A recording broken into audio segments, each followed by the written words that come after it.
Welcome back to the study point. आज हम history का chapter number 2 socialism in Europe and the Russian revolution का topic 4.3 करेंगे, Stalinism and collectivisation. The period of the early planned economy was linked to the disaster of collectivisation of agriculture. जो ये period था, ये जो 5 year की जो early plan economy बनी थी उसका डिज़ास्टर का, एग्रीकल्चर के डिज़ास्टर का टाइम था। By 1927 to 1928 the towns of the Soviet Russia were facing an acute problem of grain supply. 1927-28 में सोवियत रशिया के में ग्रेन की, जो गेहूं की सप्लाई की बहुत बड़ी प्रॉब्लम आ गई थी। The government fix prices at which grain must be sold. Government ने प्राइजेस को फिक्स कर दिया था जिसमें ग्रेन को सोल्ड बेचा जा सकता था। But the peasant refuse to sell their grain to government buyer at these prices. पर जो किसान थे वो इस जो कीमत पे अपना गेहूं बेचना नहीं चाहते थे सप्लायर्स को, जो आगे सप्लाई करते हैं। ठीक है, जो ख़रीदते हैं फिर आगे लोगों को सप्लाई करते हैं, उनको सप्लायर बोलते हैं। स्टालिन, ये जो देख रहे हो आप पिक्चर, इनको स्टालिन बोलते हैं। Who headed the party after the death of Lenin, introduce from emergency mayor. ये स्टालिन ने क्या किया, ये लेनिन की डेथ के बाद इनको पार्टी का हेड बना दिया। इन्होंने एमरजेंसी सुधार किए कुछ पार्टी में। He believed that rich peasants and traders in the countryside were holding stocks in the hope of higher prices. Speculation had to be stopped and supply confiscated. वो ये मानते थे कि जो अमीर किसान और व्यापारी हैं गांव में, वो अपने जो स्टॉक है ख़रीदें और उनको होल्ड कर लें और बाद में उनको बड़े पैमाने में ज़्यादा महंगे पे वो बेच सकते हैं। पर ये सब कुछ ख़त्म कर दिया गया और सप्लाई को बंद कर दिया गया। इन 1928 party members toured the grain producing area, supervising enforced grain collection and riding कोलकास। 1928 में पार्टी मेंबर ने एक टीम बनाई और वो जो ग्रेन की प्रोडक्शन एरिया, ग्रेन जहाँ पे गेहूँ पैदा होता था उसकी प्रोडक्शन एरिया में कितना गेहूँ हुआ है, किस तरह की क्वालिटी निकल रही है, उस सब के बारे में एक जो पार्टी ने टूर किया। The name for well to do peasant, वो इस चीज़ का नाम दिया गया कि वो किसानों की बुलाई के लिए ये कर रहे हैं। As shortage continued, the decision was taken to collective farm.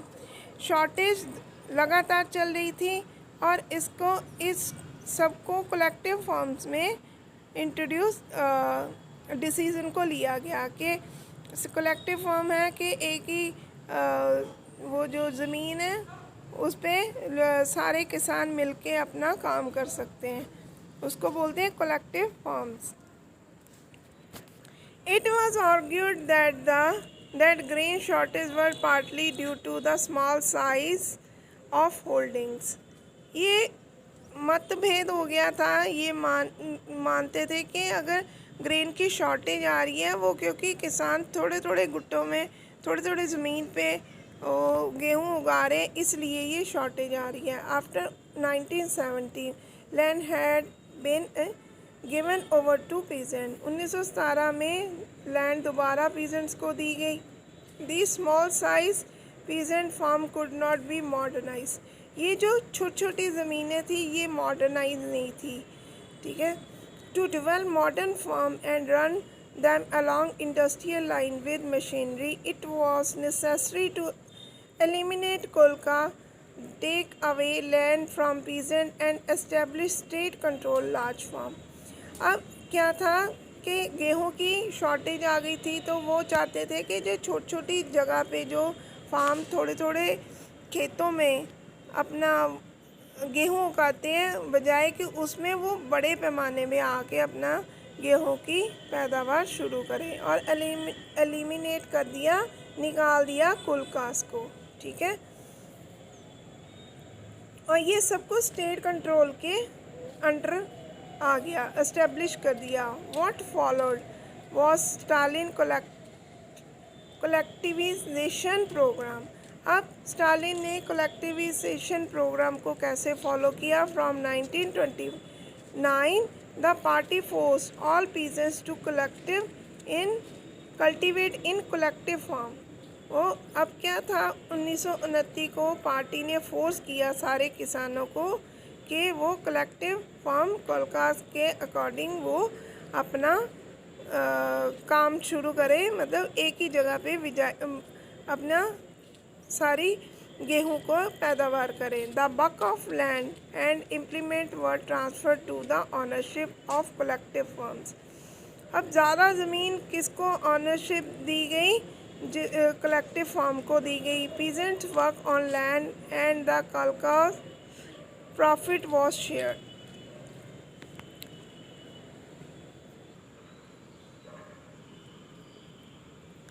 Peasants worked on land and the Kolka's profit was shared।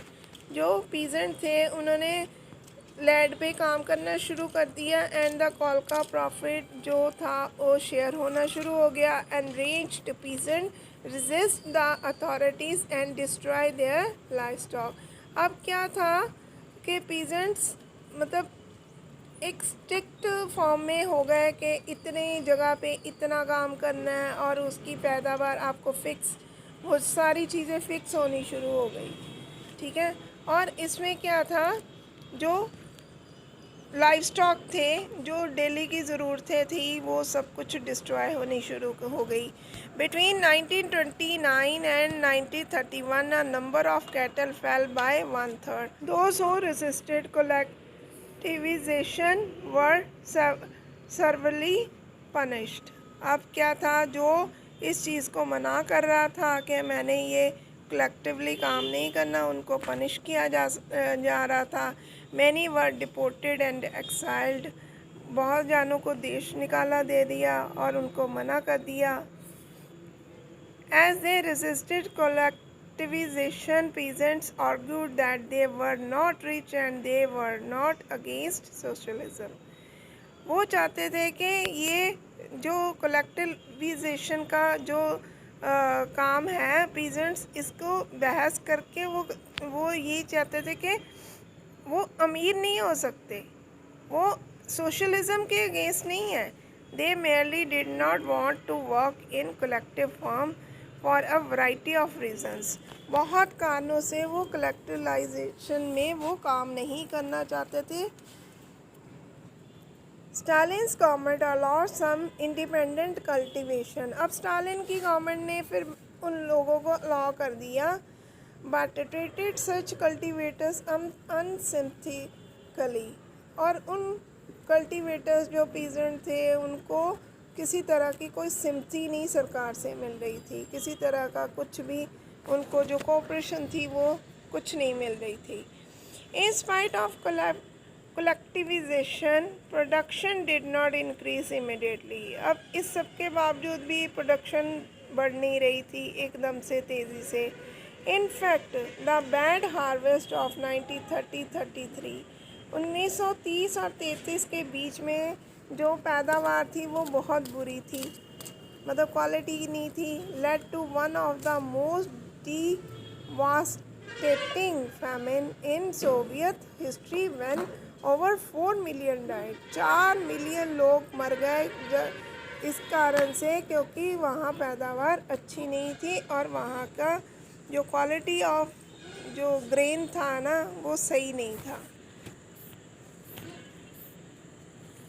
Many within the party criticized the confusion in industrial production under the planned economy।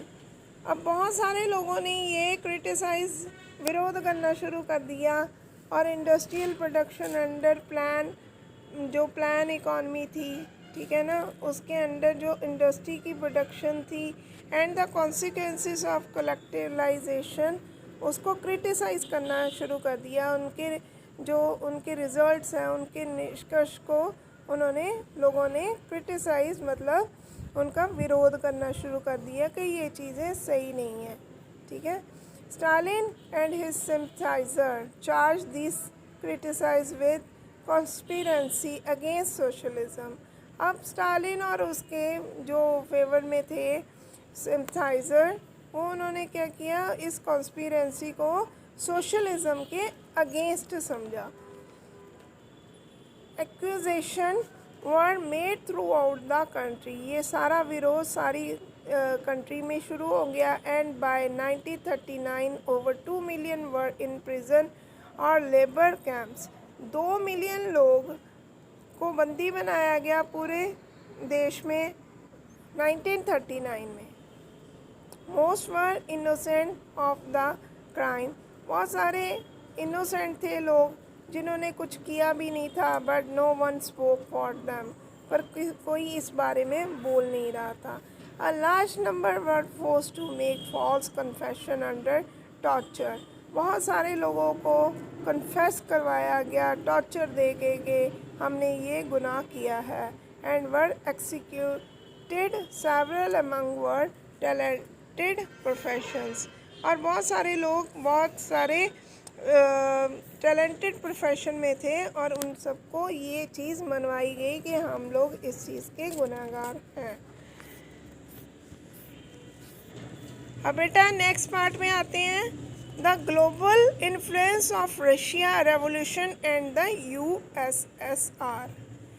जो globally तौर पे Russia के revolution का और USSR का क्या प्रभाव पड़ा पूरी दुनिया में।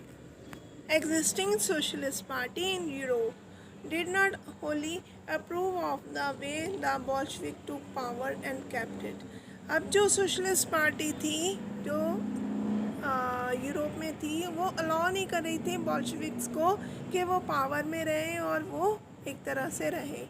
However, the possibility of the workers state fixed people imagination across the world.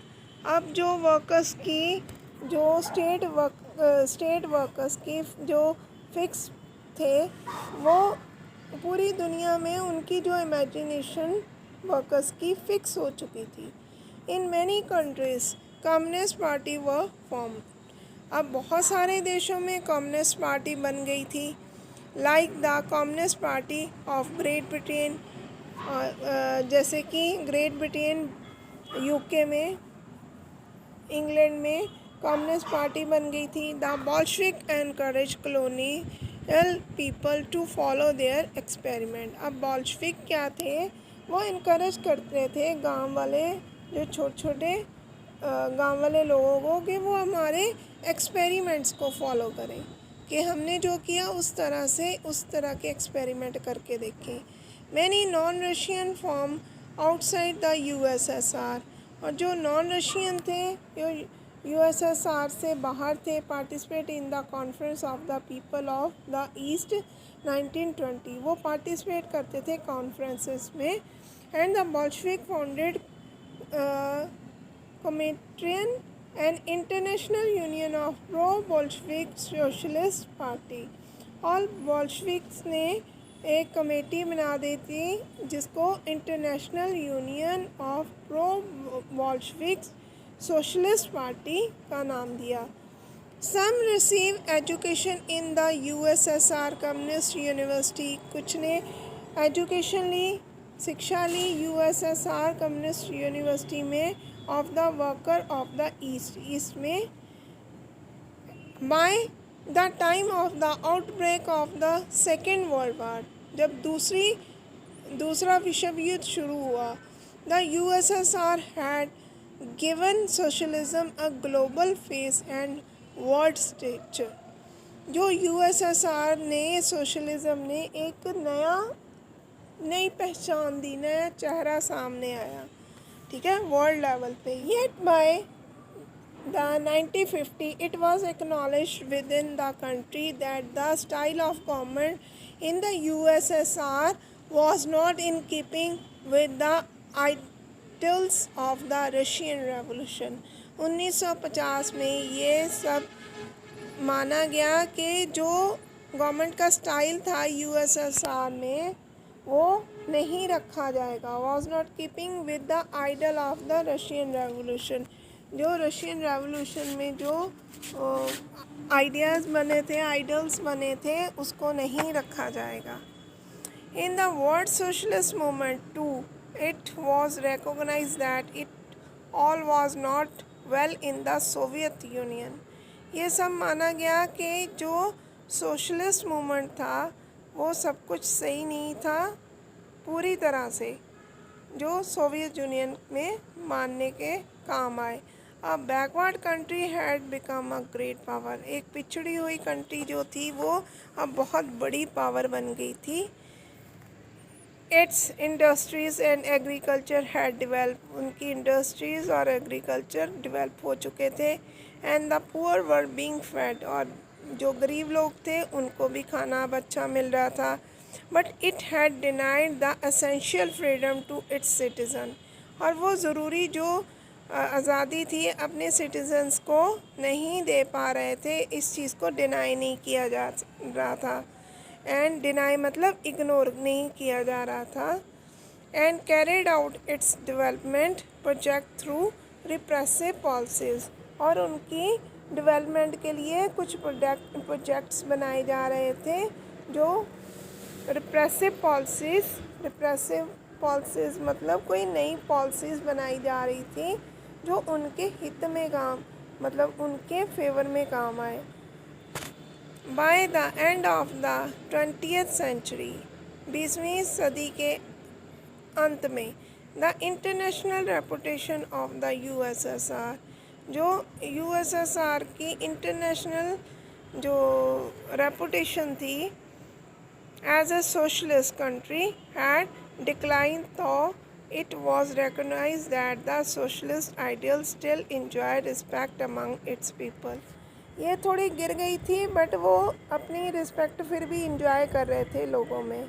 But in each country the idea of socialism. पर हर कंट्री में जो आइडिया था सोशलिज्म का वर री thought in a variety of different ways. पर उसको दोबारा से इस चीज़ को सोचने के लिए मजबूर किया गया कि ये सोशलिज़म जो है वो सही है कि नहीं सही. इस चीज़ को वैरायटी ऑफ डिफरेंट वे, अलग अलग सोच विचार करने पे मजबूर करता है जो आइडिया ऑफ सोशलिज़म है. थैंक यू बेटा. अब हमारा ये चैप्टर फिनिश होता है.